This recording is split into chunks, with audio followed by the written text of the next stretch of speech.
Koji est un villageois ordinaire dans un monde semblable à un jeu vidéo, et il ne se retrouve donc pas dans l'une des fermes à villageois de Steve. Il a accompli une tonne de quêtes secondaires et a monté de niveau jusqu'au niveau 999, donc il est désormais pratiquement imbattable. Un jour, alors que Koji est occupé à être assis dans un arbre, comptant l'argent qu'il a gagné aujourd'hui, il aperçoit deux vagabonds de niveau 1 au sol, en train de se faire attaquer par un slim. Les deux sont complètement impuissants au niveau 1, donc ils ne peuvent rien faire d'autre que rester assis et attendre d'être dévorés par le slim, mais à la dernière seconde avant que le slim ne puisse attaquer, Koji lance une de ses pièces sur le slim, le tuant instantanément. Le père et le fils sont tous deux stupéfaits par ce qui vient de se passer, mais un instant plus tard, Koji saute en bas et leur demande s'ils vont bien. Les deux sont heureusement indemnes grâce à Koji qui les a sauvés, et Koji est content de l'apprendre. Il tend ensuite au garçon une poignée de pièces de cuivre et lui dit « Ce sont les butins que l'on obtient en tuant un slim, donc chasser les monstres est un très bon moyen de gagner de l'argent et il encourage le garçon à essayer un jour, mais le garçon dit qu'il ne pourrait jamais faire une chose pareille car les monstres sont trop dangereux et effrayants. Si le gamin ne veut pas essayer, Koji ne va pas le forcer, alors il commence à s'éloigner, mais alors qu'il part, le gamin l'appelle et lui demande si Koji est un héros, mais Koji montre nonchalamment son écran de statistiques, révélant qu'il est un villageois de niveau 999, ce qui les laisse tous les deux complètement abasourdis. Dans ce monde, les gens se voient attribuer des talents à la naissance, et en dehors de tous les talents normaux comme guerrier, sorcier et clerc, il existe aussi des titres légendaires tels que héros, roi ou sage, et à l'opposé de l'échelle de puissance, il y a la classe de villageois, totalement inutile et sans pouvoir. La plupart des villageois sont des bons à rien, si bien qu'il est rare d'en voir un qui ait réussi à dépasser le niveau 10, et ils sont donc relégués à des tâches banales comme l'agriculture ou la tenue d'auberge, car ils ne sont bons à rien d'autre. Cependant, si cela est vrai pour la plupart des villageois, Koji est différent. Au même moment, ailleurs dans la forêt, une petite fille court vers l'entrée d'une grotte sombre et d'aspect effrayant, et elle est venue chercher une épée légendaire, qui est censée se trouver au fond, et elle a décidé d'y entrer, peu importe à quel point elle est mal préparée.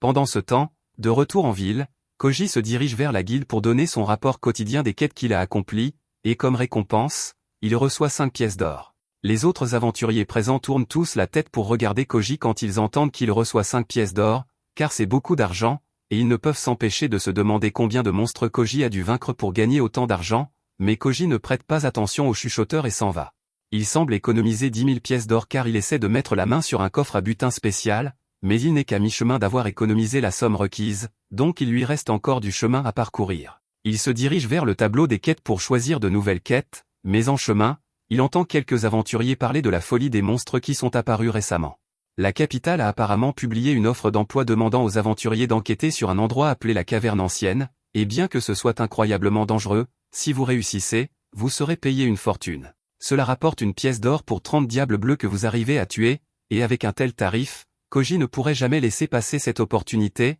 alors il décide d'entreprendre la quête 7 après-midi. Pendant ce temps, au milieu de la ville, le héros Rex est occupé à faire un discours à toute la ville à propos de son objectif de vaincre tous les monstres et de mettre fin au roi démon, et pour cette raison, il veut employer tous les citoyens talentueux pour rejoindre son groupe dans la lutte contre le seigneur démon, et pour les motiver, lui et Kroll révèlent leur statut de héros et de sage. Quand les gens voient cela, ils deviennent tous très excités car ce n'est pas tous les jours qu'on a la chance de rejoindre le groupe d'un sage et d'un héros, alors ils commencent tous à se porter volontaires les uns après les autres, et il y a même un guerrier dans la foule qui est de niveau 80, mais Rex le rejette car il dit que l'homme n'est pas assez fort pour contribuer à la puissance du groupe. Pour preuve, Rex révèle qu'il est actuellement de niveau 90, mais l'homme ne pense pas que ce soit une raison valable de le rejeter quand Kroll, là-bas, n'est que de niveau 42. Rex admet que Kroll est peut-être de bas niveau, mais il fait remarquer que, puisqu'elle est une sage, elle est destinée à devenir un soutien légendaire avec le temps, et en dehors de cela, elle est aussi la 3e princesse du royaume, donc sa participation à la défaite du roi démon aidera à stabiliser le royaume dans son ensemble.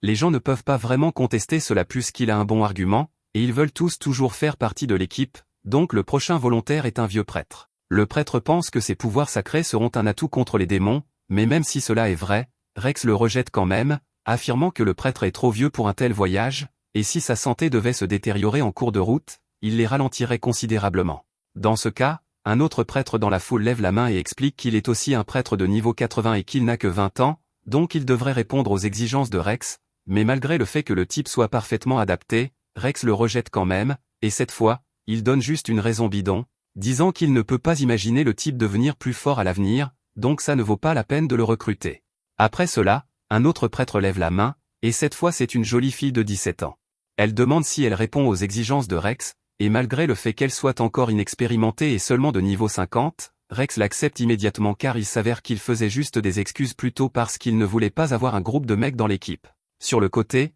Koji entend tout cela et il pense à quel point ils doivent avoir de la chance de pouvoir voyager avec un héros et un sage, ainsi qu'à tout le prestige qui accompagnera la mise à mort du roi démon, mais cela dit, Koji n'a aucune intention de postuler, donc il reste où il était et continue de regarder. Rex dit à la foule qu'il a encore de la place pour une personne de plus dans l'équipe, et alors qu'il dit cela, une jolie sorcière avec un bonnet se présente, et Rex l'accepte immédiatement aussi pour des raisons évidentes. Comme le spectacle est terminé, Koji décide de partir et de retourner à la quête qu'il a prise plus tôt, et il veut en finir le plus vite possible, donc il se rend directement dans la caverne ancienne. Une fois à l'intérieur, il ne faut pas longtemps à Koji avant de tomber sur son premier monstre, et pour toute personne normale, ce serait une vision terrifiante, mais pour Koji, ce n'est que du butin gratuit, donc il met KO le monstre en un coup, et une fois qu'il est mort, il va ramasser les pièces qu'il a laissées tomber. Il a obtenu un peu plus de 30 pièces d'argent de ce monstre, et son compteur de monstres tués a augmenté de 1, donc il est en bonne voie pour terminer cette mission avant l'heure du dîner. Koji parcourt la grotte en tuant d'un seul coup chaque monstre qu'il rencontre,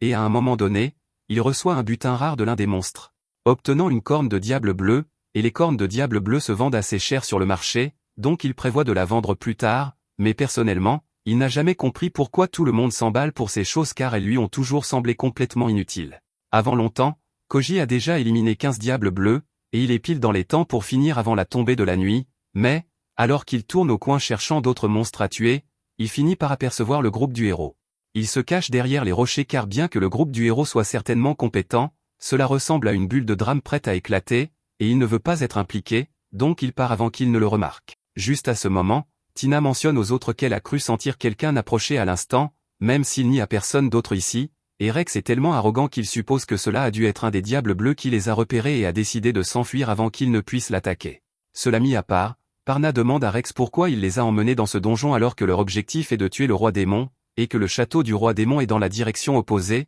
et Tina était aussi curieuse à ce sujet, donc Rex explique qu'ils sont ici car il y a un trésor caché dans ce donjon, et c'est une épée légendaire que seul un héros de niveau supérieur à 90 peut manier. Tina et Parna sont toutes deux choquées en apprenant cela, et Rex continue d'expliquer qu'ils peuvent y accéder en suivant les emblèmes royaux disposés le long des murs de cette grotte. Parna est toujours vraiment confuse car s'il y avait vraiment une telle arme légendaire ici tout ce temps, alors pourquoi la famille royale ne l'a-t-elle pas prêtée à quelqu'un pour qu'il puisse combattre le roi démon? Rex admet que bien que la classe de héros soit rare, elle est loin d'être unique, donc il y a plusieurs autres héros dispersés à travers le pays, mais la famille royale n'en a jamais confié aucune à l'un d'eux simplement parce qu'elle avait peur de laisser quelqu'un d'autre détenir ce genre de pouvoir. Ils espéraient qu'un jour quelqu'un dans la famille royale éveillerait une classe de héros pour qu'il n'ait pas à abandonner le contrôle, mais cela n'est pas arrivé, et comme Rex était un héros voyageant avec la troisième princesse, ils ont décidé qu'il était assez proche et lui ont dit où trouver l'épée. Rex est certain qu'il pourra vaincre le seigneur démon s'il combat avec l'épée, alors il dit à tout le monde de se dépêcher pour qu'ils puissent enfin commencer leur mission sérieusement.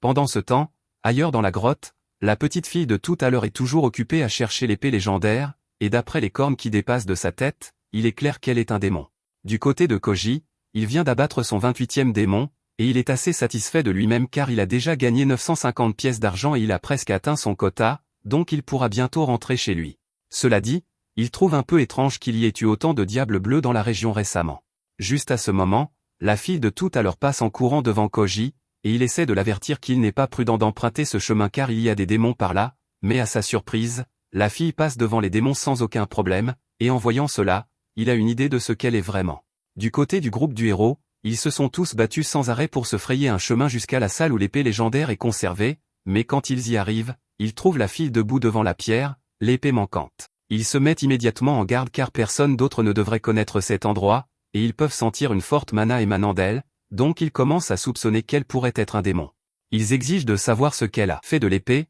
et la fille panique un peu, essayant d'expliquer qu'elle n'a pas réellement pris l'épée et qu'elle était déjà partie quand elle est arrivée. Parna admet qu'il ne semble pas que la fille ait où cacher l'épée telle qu'elle est maintenant, mais cela mis à part, le fait qu'elle ait des cornes est la preuve qu'elle est un démon, et les démons sont les ennemis jurés des humains, donc même si c'est une enfant, ils doivent l'éliminer. Ils commencent tous à lancer des sorts d'attaque sur elle, mais juste avant que la fille ne soit complètement anéantie, Koji se précipite devant elle et arrête l'attaque. Les autres sont choqués que quelqu'un ait pu arrêter leur attaque aussi facilement, et au début, ils craignent que Koji soit aussi un démon car il protège la fille, Mais Koji réussit à les manipuler pour leur faire croire que les cornes sur la tête de la fille ne sont que des accessoires pour cheveux parce qu'il se sentait mal pour elle et ne voulait pas qu'elle soit chassée, mais même si le groupe du héros est maintenant convaincu que la fille est vraiment humaine, ils sont toujours suspicieux. Quant au fait qu'elle était dans la salle de l'épée légendaire et que l'épée a disparu maintenant. En les entendant mentionner l'épée, Koji se souvient qu'il explorait cette grotte il y a quelques mois et qu'il était tombé sur l'épée dans la pierre, et comme elle ne semblait appartenir à personne,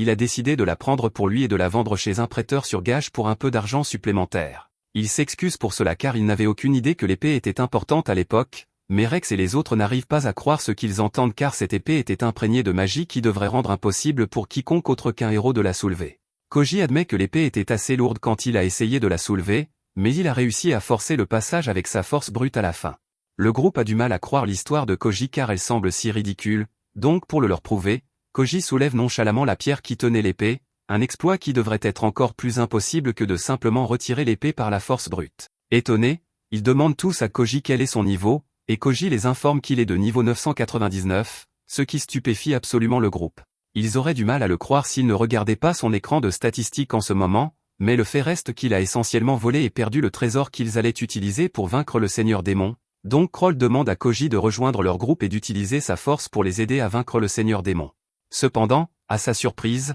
Koji refuse catégoriquement car il n'aime pas vraiment l'idée de s'impliquer, et le roi démon ne lui a jamais rien fait personnellement. Bien sûr, il ne dit pas que le groupe du héros a tort de vouloir éliminer le roi démon, mais il ne veut tout simplement pas en faire partie. Il prend ensuite la fille et sort du donjon, et alors qu'ils atteignent la sortie, il lâche sa main et se prépare à rentrer chez lui, mais soudainement, la fille appelle Koji et lui demande de l'épouser, ce qui est la dernière chose à laquelle il s'attendait de sa part. Koji n'est pas milliardaire, donc il n'a aucun intérêt pour les mineurs et continue de s'éloigner, mais la fille court après lui et le supplie d'attendre. Koji lui dit carrément qu'il ne peut pas épouser une gamine comme elle, mais Alice lui dit que ce n'est pas obligé d'être tout de suite et qu'elle est prête à attendre quelques années. Koji n'est vraiment pas à l'aise avec cette conversation, donc il change de sujet et demande pourquoi elle recherchait l'épée légendaire en premier lieu, alors elle explique que son père est le roi démon et qu'il est très malade depuis quelque temps, et elle craignait que dans son état actuel, si les héros réussissaient à mettre la main sur l'épée, pourraient le tuer. Koji est surpris d'apprendre que le roi démon est malade depuis un an alors qu'il allait bien la dernière fois que Koji l'a vu,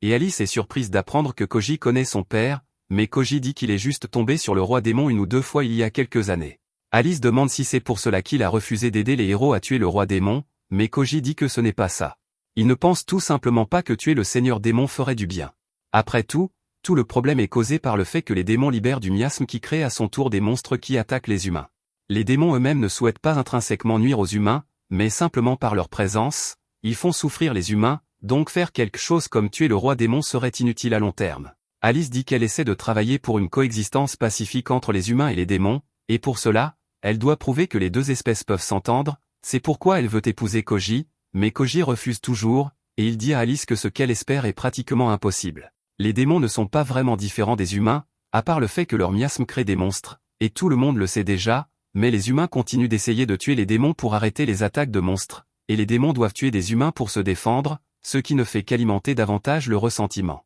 Aussi déprimant que ce cycle puisse paraître, Koji dit que c'est juste comme ça que le monde fonctionne et qu'il n'y a rien qu'il puisse y faire. Pendant ce temps, de retour dans le donjon, le groupe du héros est occupé à réfléchir à quoi faire maintenant que l'épée légendaire a disparu. Kroll dit qu'ils vont devoir trouver un nouveau plan, donc pour l'instant, ils devraient retourner en ville pour se regrouper, mais quelque chose semble clairement déranger Rex car juste avant que Koji ne parte, il s'est penché et lui a dit qu'il ne comprend tout simplement pas encore comment le monde fonctionne, et Rex ne peut s'empêcher de penser que Koji sait quelque chose qu'il ignore, mais tant qu'il ne pourra pas découvrir ce que c'est, il prévoit de faire tout son possible pour devenir assez fort afin d'accomplir leur mission. Alors que Koji rentre en ville, il remarque qu'Alice l'a suivi tout ce temps, et il en a assez, alors il lui demande ce qu'elle veut maintenant puisqu'il a déjà refusé sa demande en mariage, mais Alice lui dit que ce n'est pas ça. Bien sûr, elle serait heureuse si Koji acceptait de l'épouser, mais puisqu'il a dit non, elle espérait en fait qu'il pourrait lui acheter quelque chose. L'état de son père est assez mauvais en ce moment, donc elle voulait obtenir de l'eau spirituelle pour l'aider à guérir,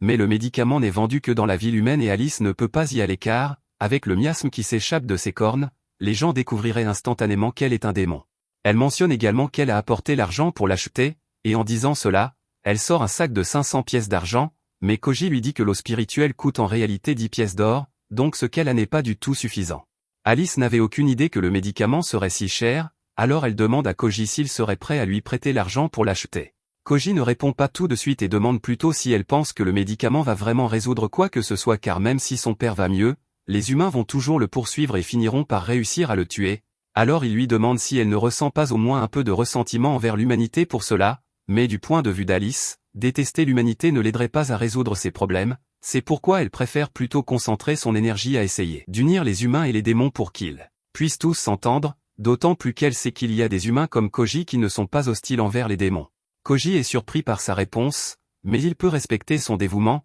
donc il accepte de l'aider à payer le médicament, mais uniquement à condition qu'elle vienne avec lui en ville. Alice essaie de lui dire qu'elle ne peut pas y aller car ses cornes la trahiront, mais Koji y avait déjà pensé, donc il sort un ruban et, à sa surprise, le miasme cesse complètement de s'échapper. Elle est absolument émerveillée par les propriétés du ruban, alors elle demande à Koji comment il l'a fabriqué, et il explique qu'il a obtenu les matériaux en détruisant un cristal d'apparition de monstre juste au moment où il allait faire apparaître quelque chose. Il n'est pas vraiment sûr de comment ça marche, mais ainsi, Alice devrait pouvoir entrer en ville avec lui sans aucun problème. Une fois en ville, Alice est émerveillée par tout ce qui l'entoure car c'est sa première fois dans une ville comme celle-ci. Un marchand à proximité remarque à quel point Alice est impressionnée, et devinant que c'est sa première fois en ville, il lui offre une pomme gratuitement comme cadeau de bienvenue. Alice est très reconnaissante et remercie l'homme, et alors qu'elle et Koji continuent de marcher, elle demande à Koji combien coûte une pomme comme celle-ci. Comme Alice ne semble pas avoir une bonne idée de la valeur de l'argent, il explique que la pomme vaut 150 pièces de cuivre,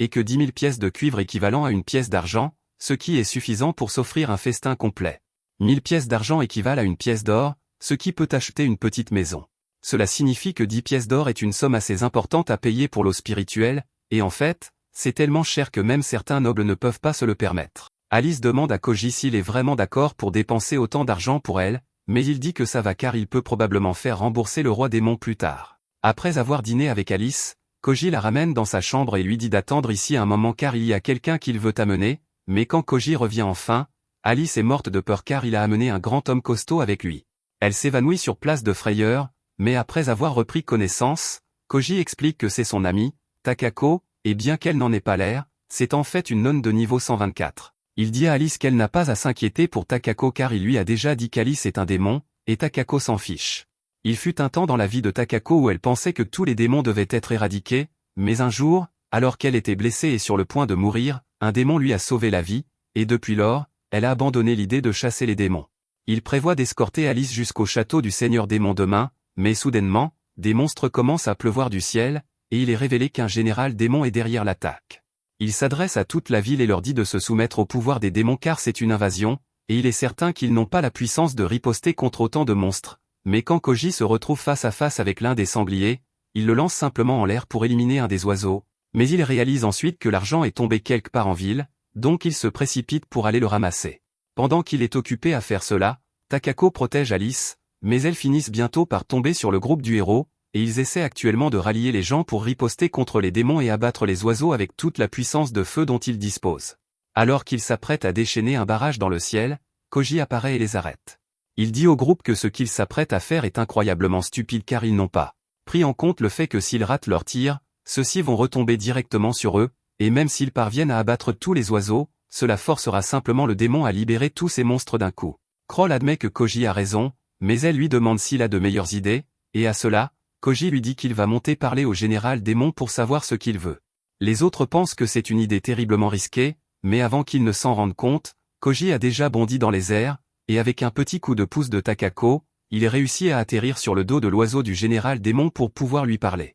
Le démon est choqué et demande comment Koji a réussi à monter ici, supposant qu'il doit être un héros, mais Koji explique qu'il n'est qu'un villageois et qu'il a simplement sauté jusqu'ici. Le général démon pense qu'il doit mentir, car un villageois ne pourrait pas faire une chose pareille, et Koji ne veut pas perdre de temps à essayer de le convaincre, alors il lui montre simplement son écran de statistiques. Le démon est encore plus choqué lorsqu'il réalise que Koji est niveau 999, et il le juge comme une trop grande menace pour le laisser tranquille, alors il lance immédiatement plusieurs sorts de feu pour l'attaquer, mais même si les sorts ont touché directement, ils n'ont absolument pas fait de dégâts à Koji et se contentent de brûler sa chemise. Le démon est secoué, car il commence à réaliser qu'il n'a aucune chance de battre Koji comme ça, mais Koji lui dit qu'il n'y a pas lieu de s'inquiéter, car il n'est pas là pour se battre et il n'a pas non plus l'intention de tuer le Seigneur Démon. En fait, lui et le Seigneur Démon sont justement des connaissances, et il a même la fille du Seigneur Démon, Alice, sous sa garde en ce moment. Le démon est surpris que Koji connaisse Alice, et il demande si cela signifie que Kuji est du côté des démons,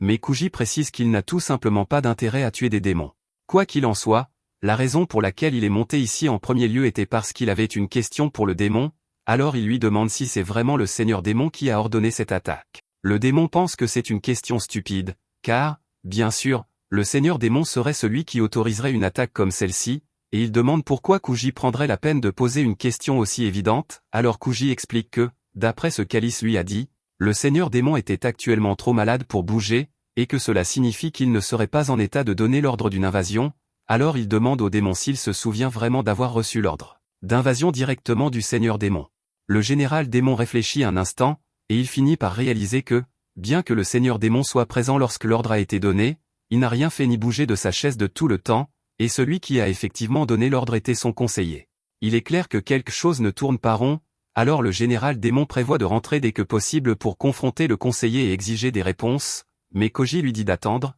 car il y a encore une chose qu'il veut faire. Il attrape alors l'un des oiseaux et procède à sauter d'oiseau en oiseau, les tuant l'un après l'autre. Le général démon lui demande ce qu'il pense faire, alors Kuji explique que, puisqu'il est là de toute façon, il s'est dit qu'il pourrait aussi bien gagner un peu d'argent en éliminant quelques monstres au sol. Les autres sont choqués en voyant Kuji éliminer plusieurs oiseaux tout seul, mais ils n'ont pas le temps de rester là à admirer, car il y a encore plusieurs personnes qui ont besoin d'aide en ce moment. Pendant ce temps, Kuji continue de détruire des oiseaux jusqu'à ce que le dernier restant soit celui sur lequel lui et le général démon se tiennent. Le général démon exige de savoir ce que Kuji pense faire, puisqu'il a encore besoin de retourner au château démon pour découvrir si le seigneur démon est vraiment contrôlé, mais Kuji lui dit qu'il va devoir être patient, car il n'est probablement pas sûr pour lui de revenir tout de suite. Si le seigneur démon est vraiment contrôlé, alors celui qui est derrière tout cela verrait le général démon comme une menace s'il revenait soudainement et commençait à poser des questions. Donc la meilleure façon de gérer la situation est de prétendre que toute sa force a été anéantie et de se faufiler dans le château pour pouvoir rassembler des informations sans attirer trop l'attention sur lui. Cela dit, Kuji écrase alors le dernier oiseau, le détruisant instantanément et envoyant lui-même et le général démon tomber en chute libre vers le sol. Le général démon est absolument terrifié, mais Kuji lui dit qu'il n'y a pas de quoi s'inquiéter, puisqu'ils sont tous les deux assez forts, donc une chute comme celle-ci ne suffira pas à les tuer, probablement. Un peu plus tard, après être tombé au sol, Kuji a fini de ramasser toutes les pièces des oiseaux qu'il a tués, et maintenant il attend juste que le général démon se réveille. Le général démon finit par reprendre conscience, et il est émerveillé que Kuji ait pu supporter une chute comme celle-ci sans subir le moindre dégât. Kuji commence alors à charger toutes les pièces dans un sac et demande au général démon quel est son nom, car il en a assez de l'appeler tout le temps le général démon, et on l'informe que son nom est Menao. Il explique qu'il sert le seigneur démon et la princesse Alice depuis 3 ans maintenant, mais Kuji s'en moque pas mal, alors il retourne ranger ses pièces. Menao demande à Koji s'il ne va vraiment pas le tuer, et Kuji dit qu'il ne se sentirait pas bien de tuer quelqu'un qui tient tant au seigneur démon et à Alice. Menao ne comprend pas pourquoi un humain comme Kuji se soucierait de ce qui arrive à un démon, mais Kuji dit que, si ce n'était pas le fait que le mana des démons fait apparaître des monstres, alors les humains et les démons pourraient très bien s'entendre, mais à cause de la façon dont les choses sont, les humains attaquent les démons pour tenter d'empêcher l'apparition de monstres, et les démons attaquent les humains pour se défendre. Il porte ensuite le sac de pièces sur son dos et dit à Menao qu'il reviendra demain matin avec Alice, pour qu'ils puissent tous se rendre ensemble au château démon. Menao est surpris que Kuji soit prêt à pénétrer en territoire ennemi si facilement, mais Kuji dit qu'il a fait une promesse à Alice de la ramener chez elle saine et sauve, et en plus, il veut voir par lui-même la situation là-bas. Le lendemain matin, tout le monde en ville est occupé à reconstruire, et Kuji est en train de prendre le petit déjeuner avec Alice avant qu'ils ne commencent leur voyage vers le château. Alice le remercie d'avoir réussi à s'arranger avec Menao plutôt que de le tuer, et Kuji dit que c'était heureusement assez facile, puisque Menao était un gars raisonnable. Sur ce, il est temps qu'ils partent le retrouver dans la forêt de Feb, alors Kuji, Alice et Takako partent ensemble. Quand Menao les voit approcher, il sort des buissons et s'agenouille devant Alice pour s'excuser d'avoir attaqué la ville qu'elle visitait actuellement. Alice lui dit qu'il n'y a pas besoin de s'excuser, car il n'y avait aucun moyen qu'il le sache, et Menao est reconnaissant qu'elle comprenne, mais juste à ce moment, il remarque Takako debout là, et bien qu'il sache que Kuji n'est pas une menace, il reste méfiant envers les autres humains, alors il se met en garde. Cependant, avant qu'il ne puisse attaquer, Alice se met devant Takako et dit à Menao qu'il n'y a pas de quoi s'inquiéter, car Takako est une amie à elle et elle la protège aux côtés de Kuji. Cela calme Menao, alors lui et Takako se présentent l'un à l'autre, mais juste au moment où ils s'apprêtent à partir pour le château démon, Rex et les autres membres du groupe de héros surgissent soudainement des buissons et les encerclent. Ils se doutaient que quelque chose n'allait pas chez Kuji depuis leur dernière rencontre, et leurs soupçons sont confirmés, car il travaille clairement avec les démons, alors ils vont le purger. Kuji admet qu'ils ont bien fait de l'espionner pour obtenir des preuves, mais ils n'ont pas vraiment réfléchi à la situation, car quel est l'intérêt de les encercler et d'annoncer leur intention d'attaquer alors que Kuji pourrait tous les anéantir s'il le voulait? Pour le démontrer, il fait un pas de flash devant Crawl et lui donne un petit coup sur la tête, mais même s'il est clair qu'ils n'ont aucune chance de gagner ici, Rex continue de brandir son épée, car il refuse d'abandonner tant qu'il n'aura pas éliminé tous les démons maléfiques. Cependant, Kuji lui demande pourquoi il croit que les démons sont maléfiques en premier lieu. Il ne niera pas que le mana des démons cause du tort aux humains sous forme de monstres, mais cela ne signifie pas que les démons sont intrinsèquement mauvais, et Alice en est la preuve. L'autre jour, ils ont accepté de la laisser partir car elle ne semblait pas menaçante, mais non seulement Alice est un démon, elle est aussi la fille du seigneur démon, pourtant ils n'ont pas pu faire la différence. Kuji reconnaît que le mana démon cause des dégâts, et c'est pourquoi il ne prévoit pas de les empêcher de tuer le seigneur démon, mais il croit que les démons ne sont pas intrinsèquement mauvais. Le groupe commence à comprendre le point de Kuji, mais même si Alice n'est pas mauvaise, Tina fait remarquer que Mono doit être mauvais, puisqu'il a attaqué la ville et que beaucoup de gens ont été blessés à cause de lui, et oui, Kuji n'a pas vraiment de répartie à cela, donc le mieux qu'il puisse faire est de s'excuser au nom de Mono. Ils ont techniquement tous les droits de vouloir arrêter Mono pour ce qu'il a fait, mais Kuji demande s'il pourrait lui accorder un peu de temps, car il veut se rendre au château du Seigneur Démon et jeter un coup d'œil, puisqu'il sait que le Seigneur Démon n'ordonnerait jamais une attaque contre une ville humaine. Après tout, la seule chose que veut le Seigneur Démon, c'est une coexistence pacifique avec les humains. Rex ricane et dit qu'il n'y a aucun moyen pour Kuji de savoir cela avec certitude, mais Kuji dit qu'il l'a entendu du Seigneur Démon lui-même, donc il en est assez sûr. Les autres sont surpris d'apprendre que Koji a déjà rencontré le Seigneur Démon, et Kuji continue en leur demandant si l'un d'eux a déjà entendu parler de démons attaquant une ville humaine avant maintenant. Certes, le mana des cornes du Seigneur Démon crée des monstres qui peuvent attaquer de temps en temps, mais cela ne signifie pas que le Seigneur Démon les contrôlait personnellement. Les autres pensent tous que Koji avance des arguments solides, mais Parna, en revanche, ne se soucie pas un seul instant de ce qu'il a à dire et attaque avec une boule de feu. Elle dit ensuite aux autres qu'il y a de fortes chances que Kuji ait été lavé par les démons, donc ils ne peuvent pas faire confiance à ses paroles. Kuji s'est dit que ce ne serait pas si facile de les convaincre d'arrêter de haïr les démons, alors il attrape les autres et ils se mettent tous à courir.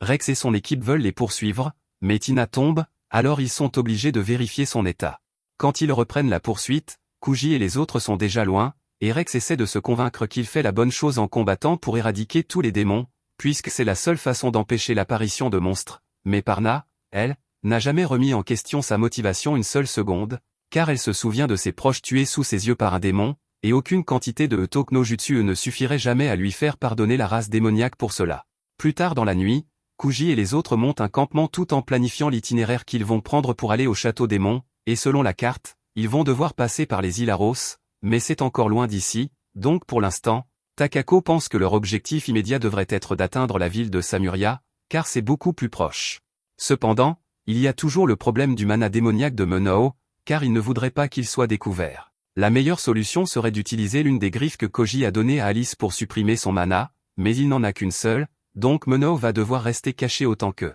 possible. Continuant, puisque Mono a été envoyé pour attaquer Velmo, Kuji demande si cela signifie également que des attaques ont été lancées ailleurs comme à Salmaria, et Mono le confirme, mais il précise que l'attaque initiale ne devait être qu'un message, donc la véritable invasion n'a pas encore eu lieu. Quand ils arrivent à Salmaria, pour éviter de susciter les soupçons, Kuji apporte une tonne de cornes de démons, car ils peuvent utiliser le mana démoniaque qui en émane pour masquer la présence de Mono. En arrivant à l'entrée de la ville, le garde peut immédiatement sentir que quelque chose ne va pas avec leur carrosse, car il perçoit beaucoup d'énergie démoniaque qui en provient, mais Alice attrape l'une des cornes de démon bleu et dit au garde que le mana vient de celle-ci. Ils disent qu'ils ont apporté les cornes de démon bleu ici pour les vendre, et le garde croit complètement leur histoire, les informant même qu'il y a actuellement un défilé en ville pour célébrer leur récente victoire sur les forces démoniaques qui ont tenté d'envahir leur cité. Cependant, d'après ce que Mono leur a dit plus tôt, ils savent que l'invasion que les gens croient avoir déjouée n'était rien de plus qu'une attaque préliminaire, donc avec eux tous occupés à célébrer comme ça, si la véritable invasion commençait, ils finiraient tous morts ou réduits en esclavage, et à ce moment-là, la coexistence entre humains et démons serait impossible. Ils vont devoir arrêter l'invasion avant qu'elle n'ait lieu en se rendant au château démon avant cela, mais malheureusement, les portes de la ville sont fermées pour le festival la nuit, donc ils vont devoir attendre demain pour reprendre la route. Kuji décide d'emmener Alice dans un restaurant à proximité pour qu'ils puissent y dîner, mais dès qu'ils entrent, ils se retrouvent face à face avec Rex et son équipe, qui se trouvent justement être venus dans cette ville aussi, et dès qu'ils réalisent que Kuji est là, ils se lèvent tous pour le poursuivre à nouveau. Kuji attrape Alice et s'enfuit dans une ruelle pour les semer, Mais juste au moment où il pensait que les choses ne pouvaient pas empirer, soudainement, un énorme monstre de niveau 200 tombe du ciel et s'écrase dans la ville, et plusieurs autres suivent peu après, semant le chaos absolu. Kuji ne peut pas laisser les monstres détruire la ville, alors il saute immédiatement dans la mêlée et commence à les combattre. Pendant ce temps, de l'autre côté de la ville, le groupe de héros cherche toujours Kuji, mais ils l'ont perdu de vue il y a un moment car il est si rapide. Tina suggère qu'il pourrait informer les habitants du fait que Kuji travaille actuellement avec les démons, car elle est sûre qu'ils seraient tous prêts à aider à le chercher s'ils connaissaient la situation. Cependant, Rex ne pense pas que ce soit une si bonne idée, car, même s'il déteste l'admettre, Kuji pourrait les anéantir à tout moment s'il le voulait, donc ce serait une mauvaise idée de le placer dans une position où il est acculé par une foule en colère, car il pourrait réagir violemment et blesser les citoyens. Les autres conviennent qu'il serait risqué de faire quelque chose comme ça, mais Kroll ne pense pas réellement que Kuji soit le genre de personne à mettre des innocents en danger. Après tout, s'il l'avait vraiment voulu, il aurait pu simplement se débarrasser d'eux dans la forêt, mais il a plutôt choisi d'essayer de discuter, même s'il l'attaquait. Après avoir écouté l'argument de Kroll, Rex est d'accord avec elle sur le fait que Kuji n'est peut-être pas aussi mauvais qu'il le pensait initialement, mais Parna insiste toujours sur le fait que quiconque travaille avec des démons doit être absolument maléfique. Rex comprend pourquoi elle pourrait ressentir cela, mais il pense toujours que, pour l'instant, leur meilleur plan d'action serait de laisser Kuji partir. Parna n'arrive pas à croire que Rex ait réellement l'intention d'arrêter d'essayer de capturer Kuji, même s'il voyage avec la fille du seigneur démon, et elle l'accuse de se ranger également du côté des démons. Mais Rex l'assure qu'il est toujours fermement opposé aux démons. Il sait simplement qu'il y a plus dans l'histoire de Kuji qu'il n'y paraît, alors il veut d'abord lui poser quelques questions avant de faire quoi que ce soit. Kroll et Tina sont d'accord, car elles ont aussi des questions à poser à Kuji, donc Parna est forcée d'accepter également. Soudain, ils entendent tous le cri de panique d'innombrables citoyens, alors Kroll se précipite pour voir ce qui se passe et proposer son aide. Elle arrive juste à temps pour sauver l'un des citoyens, sur le point d'être écrasé, grâce à son bouclier divin. Elle demande à l'homme de se lever et de courir, car son sort ne va pas durer très longtemps contre ce genre de force, mais l'homme ne peut pas bouger du tout pour l'instant, alors il lui dit de l'oublier et de courir pendant qu'elle le peut encore. Cependant, Kroll refuse absolument de l'abandonner, car c'est son devoir, en tant que royal, de s'assurer qu'elle protège ses sujets. Malheureusement, au bout d'un moment, le monstre parvient à briser son bouclier, laissant Kroll et l'homme complètement sans défense. Mais alors qu'ils s'apprêtaient à les écraser tous les deux, Kuji arrive juste à temps pour bloquer l'attaque. Il avait vu à quel point Kroll s'était battu durement pour défendre cet homme, et il est impressionné, il ne pensait pas qu'elle avait ce genre de volonté en elle. Il s'occupe ensuite du monstre d'un seul coup de poing, et maintenant que c'est sûr, Kroll dit à l'homme de se mettre en sécurité. L'homme la remercie pour son aide et s'enfuit, alors que Rex et les autres arrivent. Il se fige en voyant Kuji, mais Kroll brise la glace en leur disant que Kuji vient de la sauver. En entendant cela, Rex se détend un peu et demande ce qui s'est passé ici, alors Kuji explique qu'ils viennent d'être attaqués par un monstre de niveau 200, mais qu'il s'en est occupé. Rex n'arrive pas à croire ce qu'il vient d'entendre et demande à Kuji quelle compétence il a utilisée pour vaincre un monstre aussi puissant, mais Kuji dit qu'il n'a en fait utilisé aucune compétence,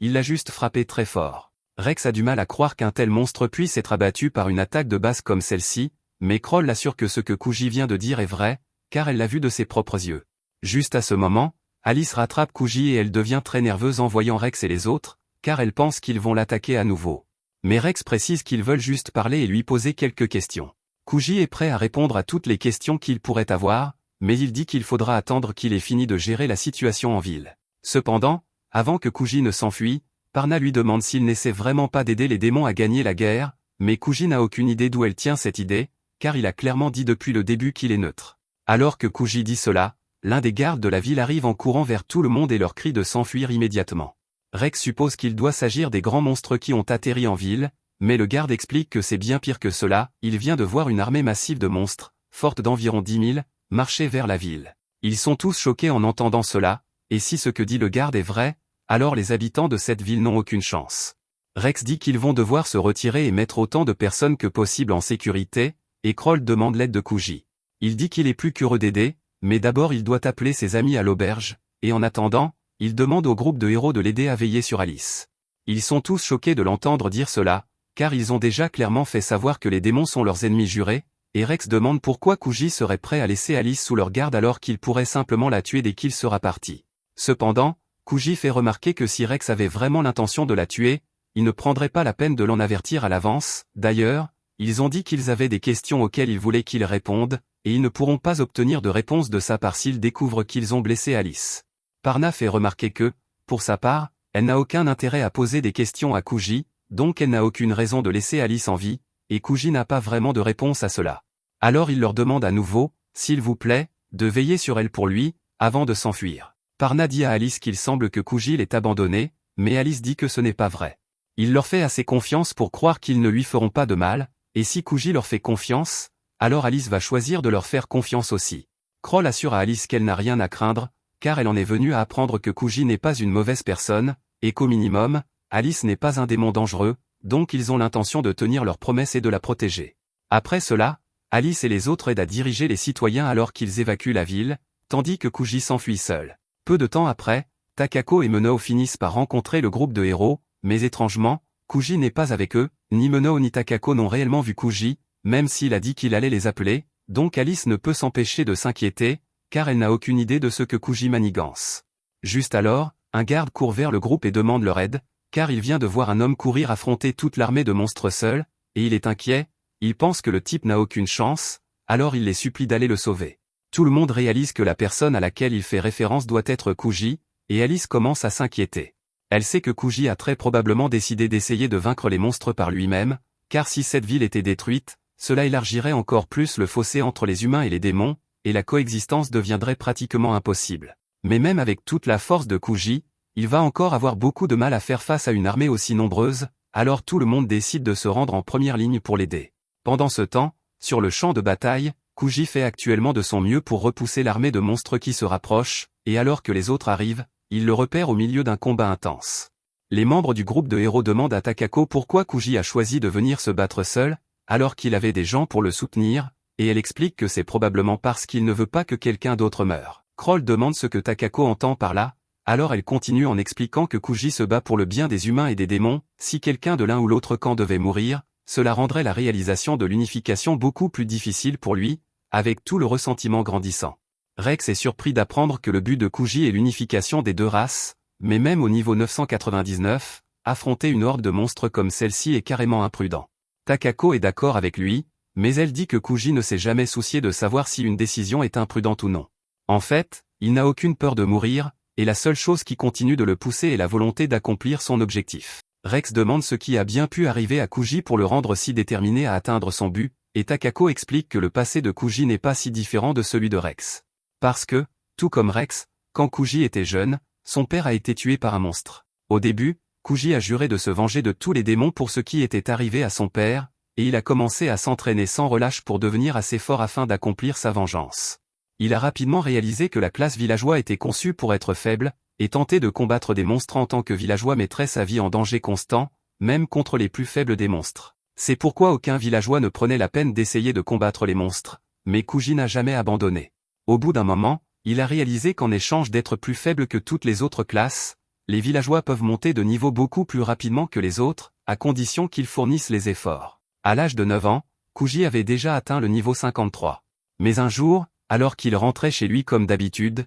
il a découvert que tout son village avait été pillé par des bandits, et que tout le monde, y compris sa mère, avait été tué. À ce stade de la vie de Kuji, son père avait été tué par des monstres et sa mère avait été tuée par des humains. À travers le traumatisme et la douleur de toute cette situation, Kuji a pris conscience de quelque chose, après que son père ait été tué, il avait juré d'éradiquer les démons par vengeance, allait-il faire la même chose et jurer d'éradiquer tous les humains aussi, parce que ce sont les humains qui ont tué sa mère? Simplement parce qu'un petit groupe d'une race a fait quelque chose de terrible ne justifie pas l'éradication de toute la race, et c'est pourquoi Kuji essaie de mettre fin à la guerre. Après avoir entendu tout cela, Rex réalise qu'il a peut-être été trop étroit d'esprit dans ses opinions sur les démons, et Kroll pense la même chose. Mais elle a encore une question qu'elle aimerait poser à Kuji, car elle se souvient qu'il a admis que les démons sont effectivement dangereux parce qu'ils créent des monstres, alors elle veut savoir comment il compte gérer cela s'il recherche véritablement la paix dans le monde. Pour s'assurer d'avoir la chance de lui demander en personne, Kroll se prépare à rejoindre Kuji au combat,